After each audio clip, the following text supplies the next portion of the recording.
Can you imagine going to Walmart and going to the pharmacy and being able to buy marijuana? This is what they're talking about. Hello, I'm Joanne Farian. California could become the first state in the nation to legalize marijuana under Proposition 19, a ballot initiative that would regulate and tax pot just like alcohol. The marijuana industry is estimated to be worth $14 billion in California, making it the largest cash crop in the state. The prospect of legalizing pot and commercializing its sale has many believing the Golden State could find its way out of an economic slump as the marijuana state. Tonight, we take a look at who stands to lose and who stands to gain if Prop 19 passes. Our story begins in Northern California.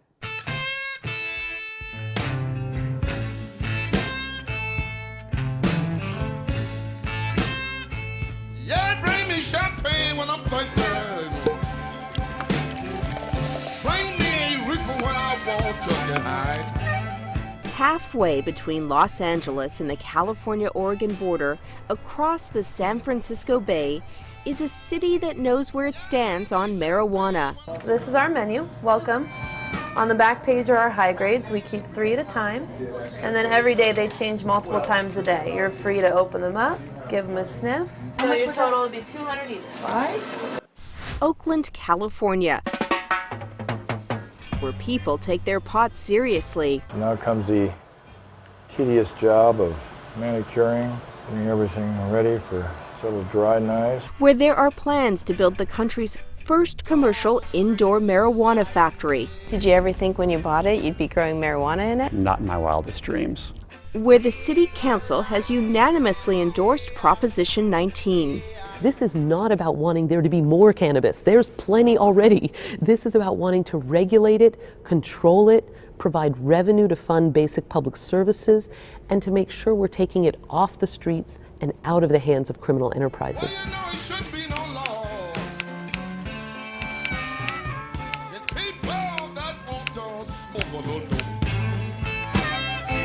What is it that we're extracting when we're talking about cannabis? What is it? THC. That's the most common element that we talk about. Proposition 19 can be traced to this place, Oaksterdam University in downtown Oakland.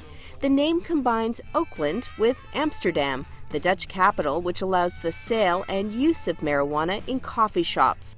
The school claims to have enrolled 12,000 students in 3 years and collected $1.5 million in tuition. Oaksterdam is the brainchild of cannabis activist Richard Lee, who co-authored Prop 19. I've always thought that if alcohol is legal and advertised on radio and television, that cannabis should be legal also, that it's hypocritical and unfair to lock people up for cannabis and not alcohol. Lee isn't an aging hippie or a liberal. He's a 47-year-old libertarian and advertising major who worked in the 1980s as a lighting technician for the rock band Aerosmith. An accident in 1990 left him paralyzed from the waist down. He discovered marijuana helped control his back spasms. But discovering the medical benefits of marijuana isn't what prompted Lee's crusade for legal cannabis. In 1992, Lee became a victim of a serious crime, a carjacking. And then the police took a long time to respond, and that made me as mad as the carjacking. So I started thinking about how the police were wasting their time looking for people like me instead of the real criminals, the real sociopaths and predators out there. And so that's how I got started in working toward ending cannabis prohibition. So you say people like you, just people who were small-time personal user kind of things. Right, exactly. I saw that, the police shouldn't be, wasting their time looking for, people who aren't hurting anybody else. The hour is at 10, and we can come together now. Rise up and take a stand. In 1996, California legalized marijuana for medical use when voters passed Proposition 215, or the Compassionate Use Act.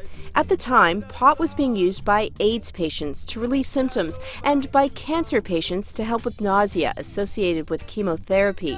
Despite Prop 215 becoming law, Both San Diego and San Bernardino counties refused to issue medical marijuana cards until the courts forced them to last year. All the different flavors that we have. Here's a couple of Ace. Can you have somebody make 22s of that? We got a nice fruity flavor. Here are a couple to choose from. Puts you in a good mood. The full joint made out of Keith. Your total's 44. And there's some papers in there for you too. Today, the medical marijuana industry is thriving with dispensaries like this one. Many in the industry concede medical marijuana cards are easy to get from doctors for ailments ranging from stress to insomnia. So yeah, how's your day been? Pretty good. You know, ready to get high again. If Proposition 19 passes, it does two things.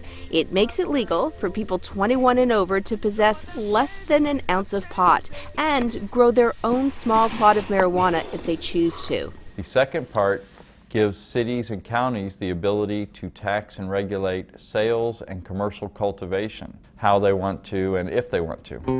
It's the second part that is proving to be far more controversial and political, as people on both sides of the debate try to maintain or gain a financial foothold of this $14 billion industry.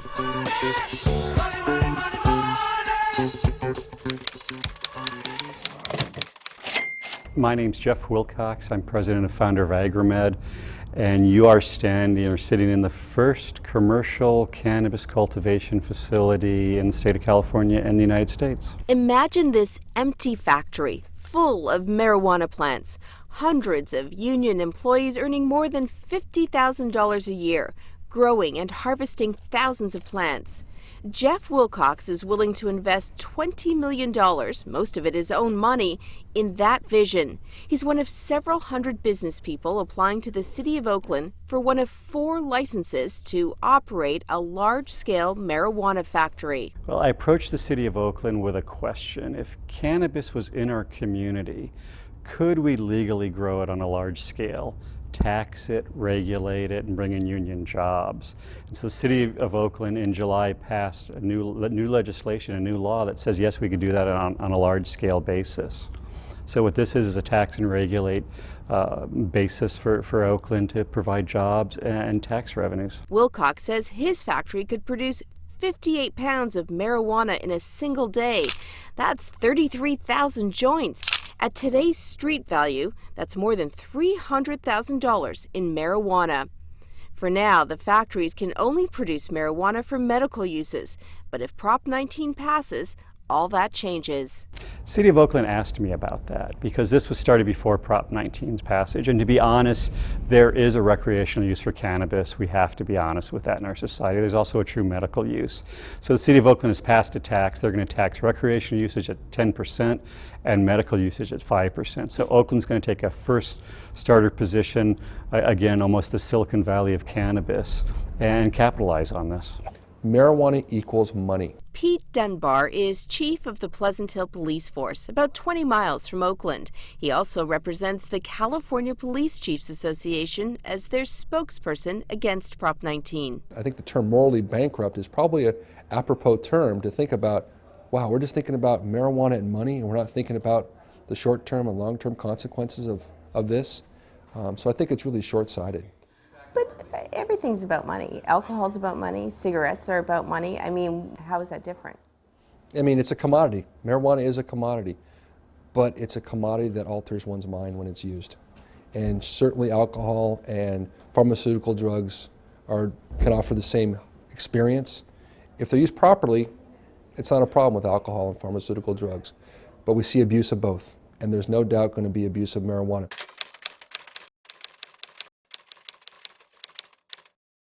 This herb, we've been using herbs. We've been using herbs forever, so it's just a trip. The descriptions, the medical descriptions are actually coming out, like post-traumatic stress, acute adjustment disorder. What's up, babe? If politics makes strange bedfellows, marijuana makes them even stranger. For years, Chris Smith has been selling marijuana underground and more recently above ground to people with medical marijuana cards in Berkeley. They want to see somebody using medical marijuana. Is that a customer? We don't have customers, we have members. That's one thing about us is you see all these dispensaries walking around talking about they got customers, like, you know, we was never customers, we was patients. Chris Smith, like Pete Dunbar, doesn't like Prop 19 because it could affect his business. And one of the things people say about Prop 19 is if it does pass, they're gonna can medical marijuana. But I'm like, it's necessary for us. Like, hold on, y'all done tapped into, you know, the real thing here. And, you know, every hustle is based on the truth anyway. You know, just playing out, you know, we had it first. You know, they used to come get it from us.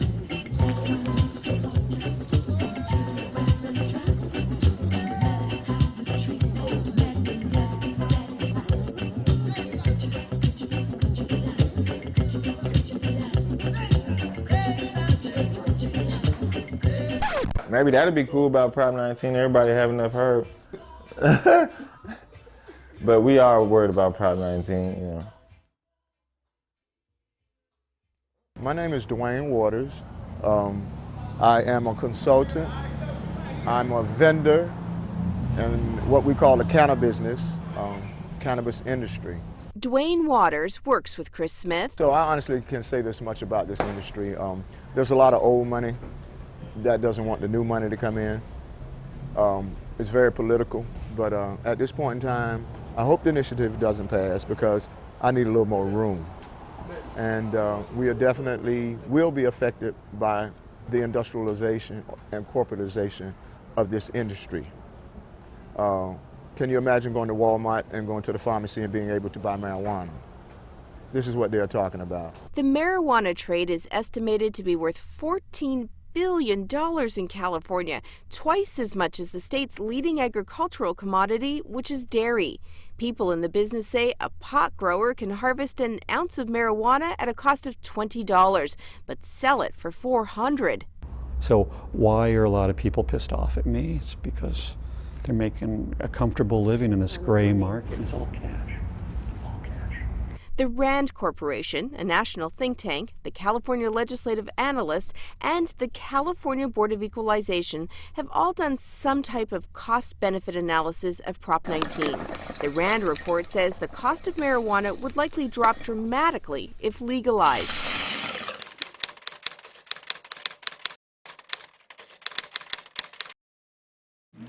John Sutter's workmen were digging a new mill race in the river and found gold. If the discovery of gold was responsible for California's modern development, could legal cannabis be responsible for its rebirth? It's a legitimate question given the size of the marijuana market. Would consumption increase if pot was legal? The city of Oakland has not only pondered these questions, but has addressed them in policy. Rebecca Kaplan is a council member in Oakland and running for mayor. The fact that we are failing to collect the tax revenue on the #1 cash crop bought and sold, that's part of why our budget is such a disaster. The way I see it is that I am the rational politician.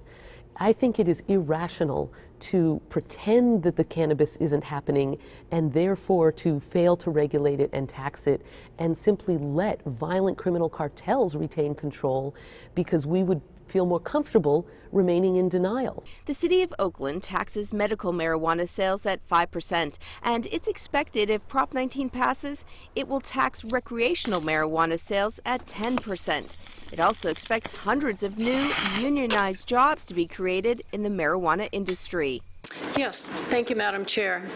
Today's action announces this board's opposition, providing the board supports it, to Proposition 19, which would legalize various marijuana-related activities. By contrast, San Diego County Board Supervisors unanimously supported a resolution against Prop 19 last month. This is a poorly written proposition. If Prop 19 passes, it's up to each city and county to decide whether it would license commercial cultivation and sales and whether it wants to collect a marijuana tax. San Diego County could become a so-called dry county, whereas Oakland... How many people think that vaporizing gives you a different effect than smoking? Well, it just might live up to the Oaksterdam moniker. It could be a piece of our exports. That's San Francisco Assembly member Tom Amiano. You know, we have San Joaquin and all the Imperial Valley, you know, for vegetables. And so Would marijuana be part of that? Probably. A new Napa Valley? You never know what to smoke with your favorite Cabernet, but we'll have to see. It's kind of fun to trip out on it all and think of Cheech and Chong. Is that a joint, man? Amiano introduced legislation earlier this year that would have legalized pot. He withdrew it when Prop 19 was put on the ballot. Amiano says he wanted to address social issues in his legislation, like who's in prison. But if legal marijuana also helps the economy, it's not such a bad thing. If a lot of the money goes to drug education and prevention and talks about addiction, that's not a bad thing either. And as was pointed out to me, this is America, and entrepreneurialism is king or queen, depending on your orientation. And I can't fight that, but I could try to bring a moral compass to it all, and not always achieve a goal that maybe I think would be the perfect world. But yeah, absolutely, business. There's gold in them. There are hills.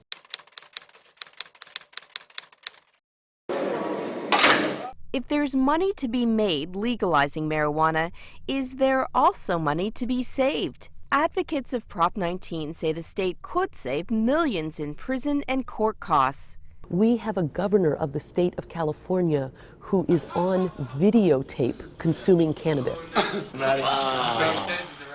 And yet he's allowed to not be in prison, while other people who have less privilege and less money are being put in prison at great cost to all of us. So just who does go to prison for marijuana offenses? First, let's start with the law. In California, possession of less than an ounce of marijuana is an infraction. That means if you get caught with a joint, you are subject to a $100 fine, similar to a parking ticket. But that law just passed last month. So who's in jail for pot? KPBS crunched the numbers, and this is what we found. Less than 1% of California's state prison beds are taken up by people who are serving time for marijuana offenses alone. It's a similar story in county jails.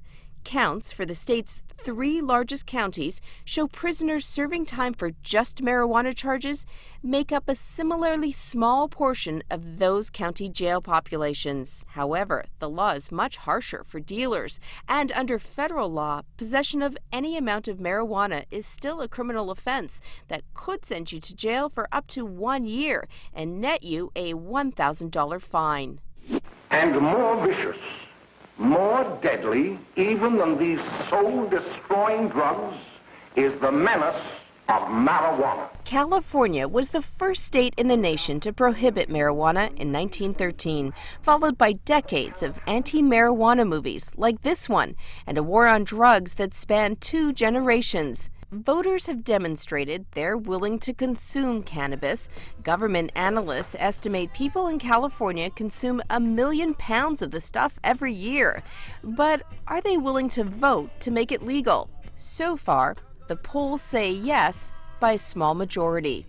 People, the World War II generation was not familiar with this, and so it was easy for the government to put out lies and propaganda and scare them. Now people, have experience with it. They consume cannabis when in college. One of my friends said, we're going to have gay marriage and legalize marijuana. Do you take this man to be your husband? I do be. People feel that this isn't the way to make money. They're looking at the moral standards. Sure, people possess it and smoked it, and it's something that's not a huge deal. In fact, there's a whole cultural experience with it.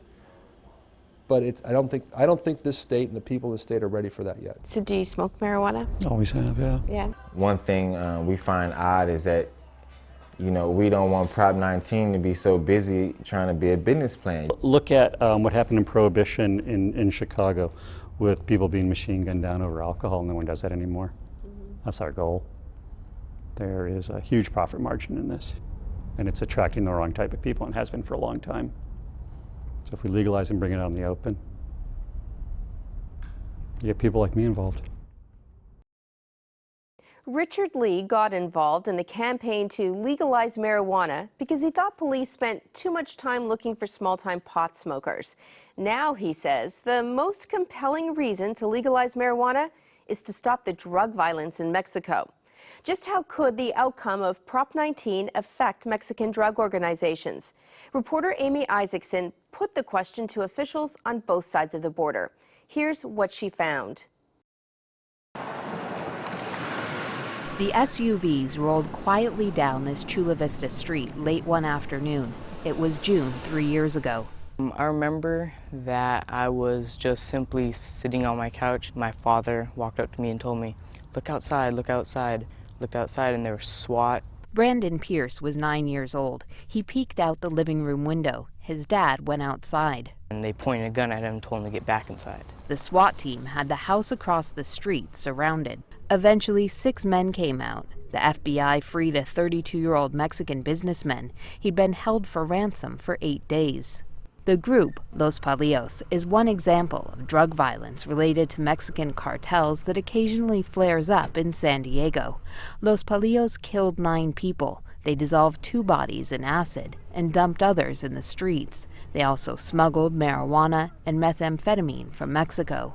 And then if you look at the violence in Mexico, that just can't continue. Richard Lee is a marijuana activist. He helped write the proposition to legalize marijuana in California.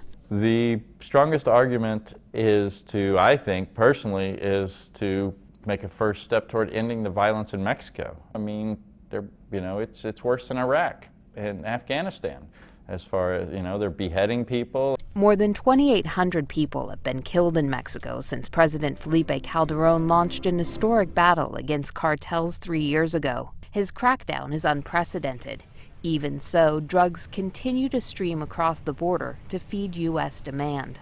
The contraband comes hidden in about every place imaginable. In baby strollers, heavy machinery, a bike frame, through tunnels, taped to U.S. teenagers. But marijuana is just one of many drugs that cartels smuggle. Joe Garcia is a special agent with Immigration and Customs Enforcement. He says Mexican cartels used to provide most of the marijuana in the U.S. It was their cash crop, but that's changed. So they've diversified, and there's a larger increase of manufacturing of meth in Mexico. That meth now constitutes 80% of what's actually seized by U.S. authorities in the U.S. comes from Mexico. A recent study by the RAND Corporation says legalizing marijuana in California will make the retail price of the drug drop by 80%. Prop 19 proponents say that means less profit for drug cartels. Less profit means cartels will stop trafficking. No trafficking, no violence, the argument goes. But David Shirk, who directs the Transborder Institute at the University of San Diego, says legalizing marijuana in California will not have a sizable impact on the cartel's pocketbooks. The reality is that you would probably have to legalize the consumption of marijuana throughout the United States or in several significantly sized states to have any kind of reverberations here in Mexico. According to ICE's Joe Garcia, Prop 19 wouldn't touch the Mexican cartel's profits from other illegal activities. Heroin, cocaine, meth, extortion, gun running, bulk cash smuggling, whatever. They're going to find a way to do it. Mexican drug groups may have already found a way to help protect their marijuana trade. They're growing hundreds of tons of marijuana in California, most of it on public lands. That way, the groups avoid the cost and risk of smuggling marijuana from Mexico. Some U.S. federal officials speculate California's Proposition 19 will create an even bigger market for this marijuana.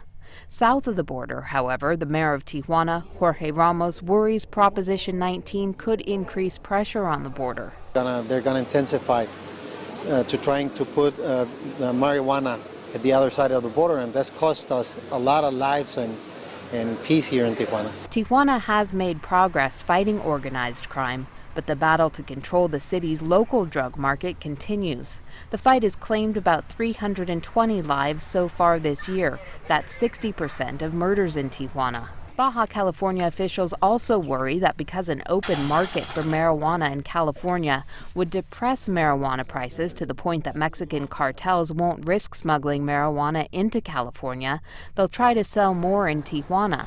The city has more drug addicts than any other city in Mexico. Baja California's Attorney General, Romo Moreno, says whatever the decision, Baja and California should make it together. No puede ser It can't be made in isolation because it would be suicide. USD's David Shirk says ultimately someone needs to do a cost-benefit analysis of legalization. And I think it's a question that American voters and American politicians do need to start asking, because the current strategy does not seem to be achieving those end goals of reducing violence or reducing flows and consumption of goods in the United States, or the profitability of organized crime. Voters will ultimately decide whether they want marijuana taxed and regulated like alcohol when they go to the polls November 2nd. Advocates of Prop 19 say they won't be discouraged by a no vote. They say even if Californians aren't ready to say yes to legal pot now, they believe it's only a matter of time.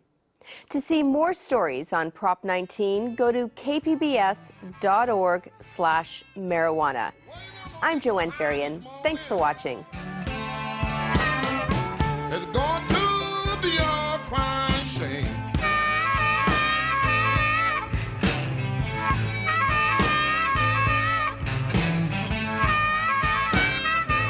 Well, you know I'm gonna stick with my reform.